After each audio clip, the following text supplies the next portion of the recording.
Bonjour, donc cette vidéo est la première du cours intitulé Comment écrire un article scientifique. Donc voici le plan de ce cours. Donc on va commencer par pourquoi est-ce qu'on publie et comment on fait pour commencer quand on veut écrire un article. Ensuite, on va voir comment écrire les différentes parties de l'article. Après, on va voir quelques conseils de forme pour quand on écrit un article en anglais. Ensuite, comment faire quand on pense qu'on est prêt pour la soumission. Et ensuite, on va voir quels sont les problèmes que l'on peut rencontrer quand on écrit un article. Et enfin, comment s'améliorer pour pouvoir écrire de meilleurs articles. Donc pour commencer, tout d'abord, pourquoi est-ce qu'on publie des articles scientifiques? D'abord, la première raison, c'est bien évidemment pour partager ses résultats. Quand on fait de la recherche et on fait une étude, l'idée c'est d'avoir des résultats qui vont pouvoir informer d'autres chercheurs, voire des politiciens ou des décideurs. Donc la première raison pour publier, c'est vraiment pour partager nos résultats pour que d'autres personnes peuvent être au courant de ce que nous avons fait. De la même manière, ça va nous aider aussi à partager ces idées et on l'espère que notre article peut aider à changer les pratiques. Également, on peut publier pour essayer d'encourager un débat ou une réflexion et également pour essayer d'éduquer. Donc, par exemple, on pourrait faire un revue de la littérature pour éduquer sur un sujet que l'on connaît très bien, que l'on veut partager avec d'autres chercheurs ou d'autres scientifiques. Enfin, on peut vouloir publier pour se faire connaître, puisque les scientifiques sont connus essentiellement par leurs publications, par leurs travaux. Aussi, aujourd'hui, il est important de publier afin de pouvoir avancer sa carrière. En anglais, on parle du terme « publish or perish », c'est-à-dire qu'on est obligé de publier pour pouvoir continuer à travailler dans la recherche. On est jugé sur nos publications. Ensuite, on peut également publier pour gagner de l'argent. C'est peut-être pas le plus noble des raisons, mais ça peut être une raison pour publier. Et enfin, on peut aussi publier pour divertir ou amuser. Et donc, par exemple, je vous invite au mois de décembre d'aller chercher le numéro spécial de la revue BMJ, qui est publié juste avant Noël, où il publie pas mal d'études assez amusantes en fait, qui sont très bien faites, mais assez amusantes. Donc voilà, donc on peut aussi publier un article scientifique pour divertir ou pour amuser. Donc comment on fait pour commencer quand on va publier un article? Donc une des premières choses à considérer avant de commencer à écrire, c'est de choisir dans quelle revue on souhaiterait publier au final notre article.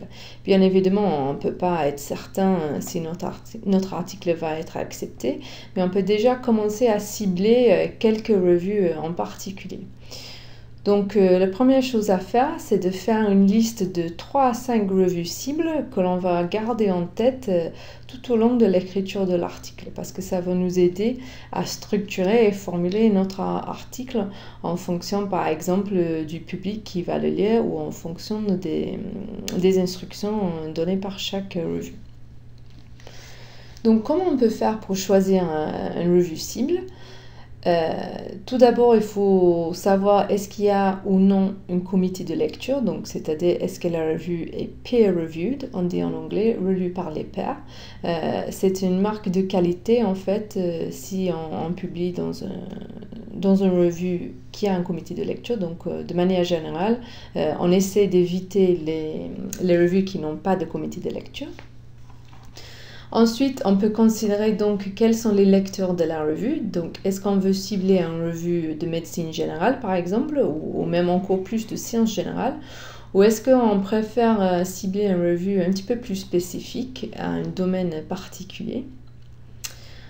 Un troisième point très important, c'est de savoir est-ce que la revue est indexée dans PubMed. On a vu juste avant que quand on publie, une des raisons c'est pour pouvoir partager nos travaux et de se faire connaître.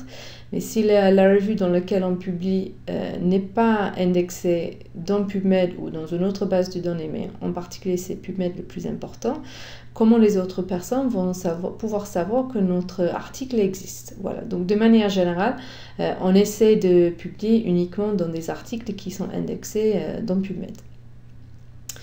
Il y a également l'impact ou la réputation de la revue à considérer et de manière générale, on peut juger de l'impact d'une revue en regardant ce qu'on appelle l'impact factor.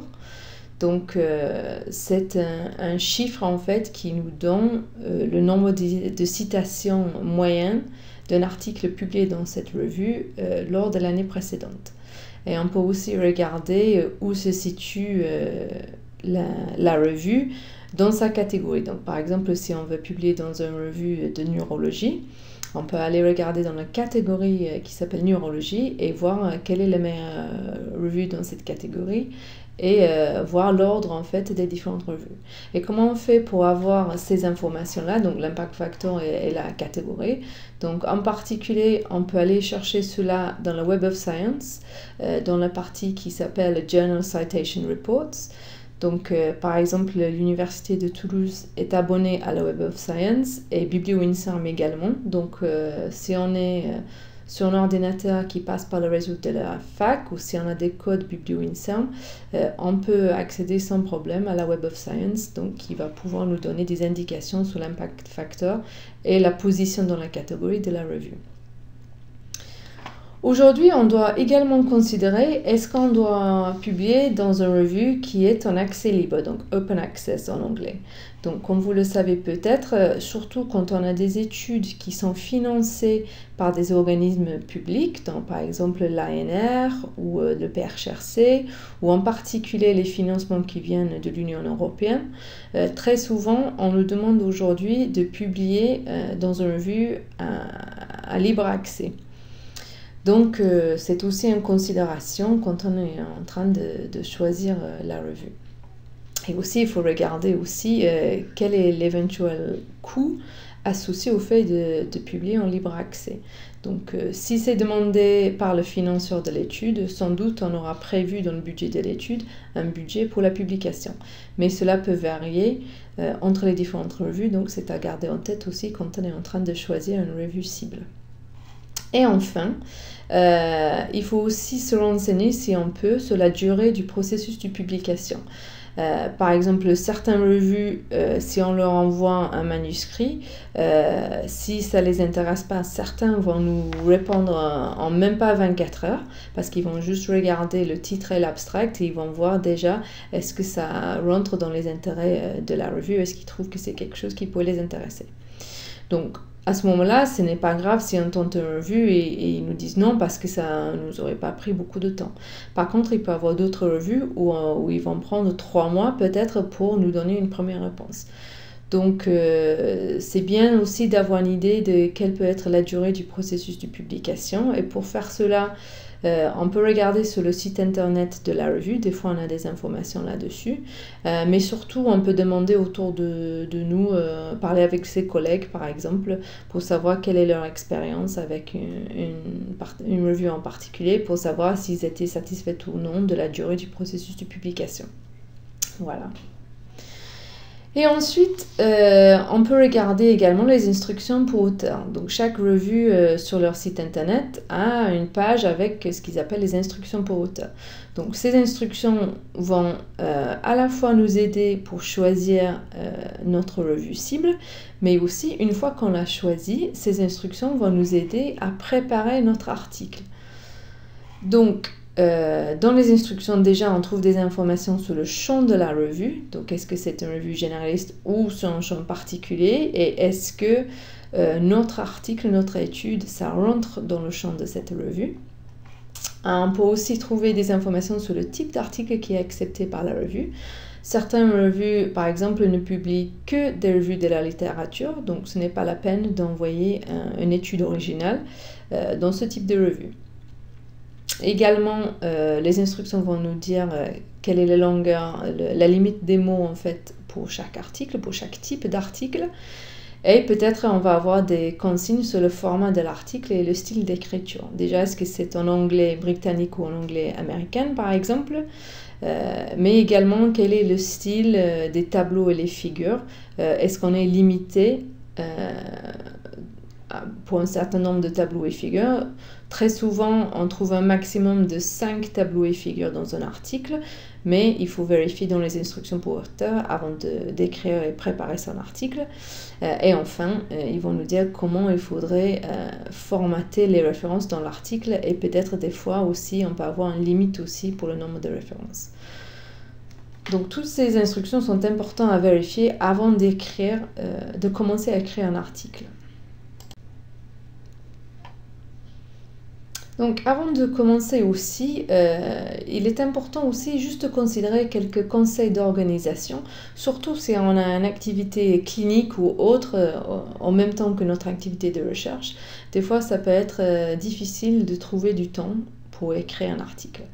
Donc ce que l'on vous conseille, c'est de réserver du temps pour l'écriture de l'article, c'est-à-dire de planifier des séances d'écriture dans votre emploi du temps, parce que sinon vous n'arrivez jamais à trouver du temps pour commencer et pour vous lancer. Donc c'est vraiment très utile de planifier des séances de quelques heures si possible, au moins pour pouvoir dire pendant ces 2 heures-là, moi je vais me consacrer à l'écriture de mon article. Ce qui est idéal aussi, c'est de trouver un environnement et un moment où vous êtes le plus concentré et le moins distrait. Donc par exemple, si vous avez une activité clinique, peut-être vous pouvez trouver un bureau à l'université par exemple, où vous serez moins distrait et plus concentré pour pouvoir écrire votre article. Avant de commencer aussi, c'est utile d'essayer de définir des objectifs. Pas juste se lancer comme ça sans objectif à court terme. Donc par exemple, on peut se dire, je vais essayer d'envoyer un plan de mon article à mes co-auteurs avant la fin de la semaine. Donc déjà un premier objectif. Et après, par exemple, je vais soumettre mon papier dans les 2 mois à venir. Comme ça, on a un planning et des objectifs qui sont réalisables. Et enfin, un dernier conseil en termes d'organisation, c'est que vous n'allez jamais écrire du premier coup un article qui est vraiment parfait. Donc, ce que l'on vous conseille, c'est, dans un premier temps, c'est d'écrire rapidement un premier jet de l'article. Le principal, c'est vraiment de noter vos idées et de structurer le format de l'article. Mais ce n'est pas grave si vous n'arrivez pas à écrire des phrases parfaites du premier coup.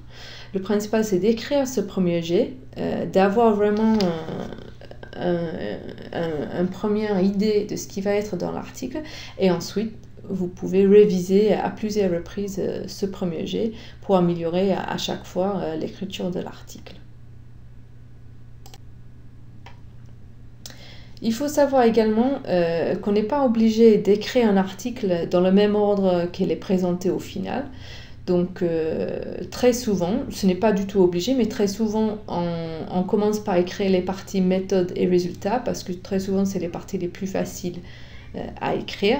On doit juste rapporter ce que l'on a fait en fait, et ce que l'on a trouvé. Donc ces 2 parties-là, très souvent on commence par ces 2 parties. Et ensuite, on peut par exemple ensuite faire l'introduction et puis la discussion.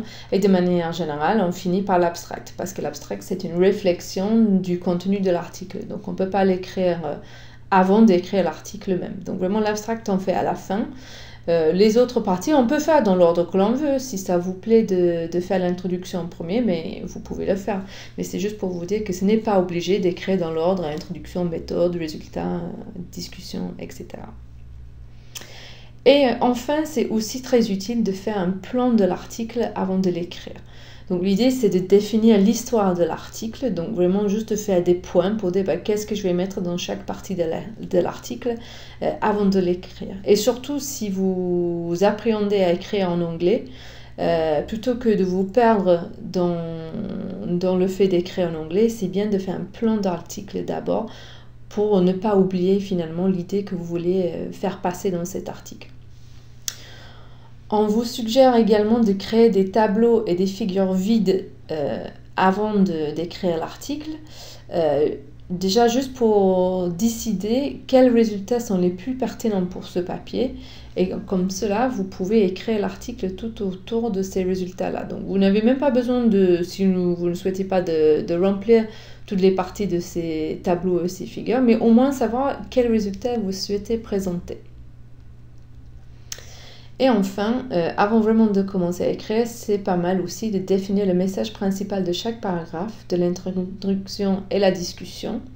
Et puis ensuite d'ajouter des références et quelques notes pour chaque message principal. Donc on n'a pas besoin d'écrire des jolies phrases, comme je disais tout à l'heure, mais au moins mettre les idées principaux. Et pour faire cela, bien évidemment, il faut bien connaître la littérature avant de commencer à écrire un papier. Si on connaît bien la littérature, on n'a pas besoin d'aller refaire un tour de la biblio avant de mettre les idées principaux de notre article. Bien évidemment, on va devoir rajouter des références et vérifier qu'on connaît la biblio la plus récente. Mais si déjà on connaît bien la littérature avant de commencer à écrire notre papier, ça va nous aider à structurer notre introduction et notre conclusion. Et enfin, pour vous aider à préparer vos publications, il faut savoir qu'il existe un certain nombre de recommandations de publication qui ont tous ce qu'on appelle des checklists qui vont vous aider à savoir exactement quels éléments il faut inclure dans votre article. Donc celui qui est le plus connu, ça s'appelle les recommandations consort.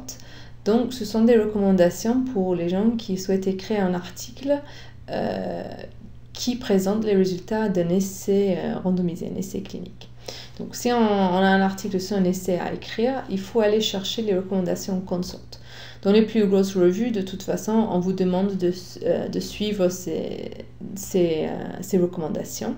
Mais il y a également des recommandations pour toute autre sorte d'études, donc des études d'observation, les études diagnostiques, voilà, des méta-analyses, des revues systématiques, etc. etc. Donc chaque recommandation a son nom, un petit peu, son acronyme un petit peu différent. Mais si on a un article à écrire, c'est très utile d'aller regarder ces recommandations pour savoir exactement quels éléments il faudrait qu'on inclue dans notre article. Donc voilà le checklist pour les recommandations consort. Donc vous voyez, ils nous disent pour le titre et l'abstract, puisque ça parle d'un essai randomisé, il faut déjà dans le titre qu'on ait identifié l'étude comme un essai randomisé. Et ensuite, on nous dit les différentes informations qu'il faut inclure dans chaque partie de l'article. Et on peut aussi noter sur quelle page, pour être sûr qu'on l'a fait, on note sur quelle page on a inclus ces informations-là. Et comme je disais tout à l'heure dans les grosses revues, dans le Lancet par exemple, si on soumet un article, on va nous demander aussi de soumettre cette checklist pour bien montrer qu'on a bien inclus toutes les informations. Donc comment faire pour trouver les recommandations qui conviennent à notre type d'article? Il y a ce site qui s'appelle Équateur, donc vous avez l'adresse en bas de la diapositive. Et donc ce que l'on peut faire, c'est aller sur ce site et chercher par mots-clés ou par type d'étude pour trouver les recommandations qui conviennent à notre étude. Donc sur la droite, vous avez déjà ceux qui sont les plus connus, mais à savoir qu'il y a vraiment beaucoup de recommandations différentes. Et donc c'est toujours une bonne idée d'aller vérifier sur ce site avant de commencer à écrire un article.